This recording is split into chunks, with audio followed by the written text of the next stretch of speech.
Benz. Ayan. Yun. So, anong plano mo sa Valentine's Day tomorrow?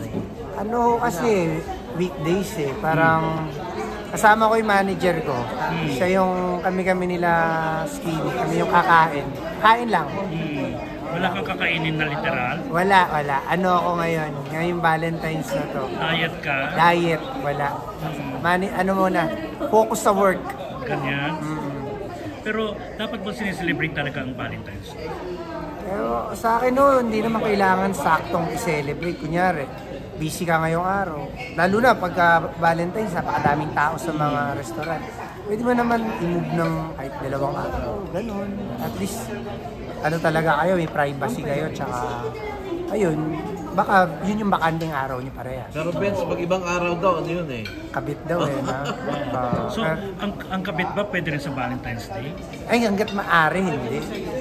So, original yan dapat? Oo, dapat yung sa Valentine's mismo, ibang araw. Ay, ganyan? Yun yung alam ko. Okay. Pero, ano pinagkakabalahan mo ngayon? Ngayon po, nag-script reading na ako nung next movie.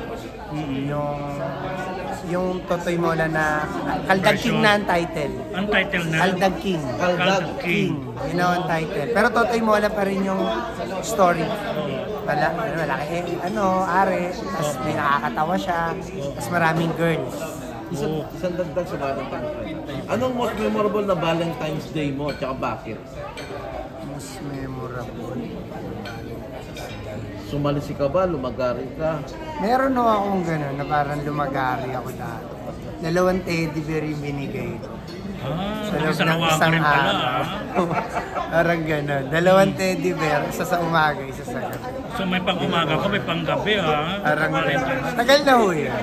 So, kailangan maraming balot kang kainin nung araw na yun. Wala akong ginawa nung araw na yun. Talagang nakipag-date lang ako. Ay, ganon? Hindi naman ako naniniwala na pagka-Valentine's dapat lumilindol. Kumaldag ka eh. Hindi ako naniniwala eh. Basta makasama mo yung mga taong mahalaga sa'yo sa okasyon, yun para sa akin. Kasi pwede naman araw-araw yung kaldag kung gusto mo eh. Ba't may tatapat pang Valentine's? Okay, thank you. Thank you.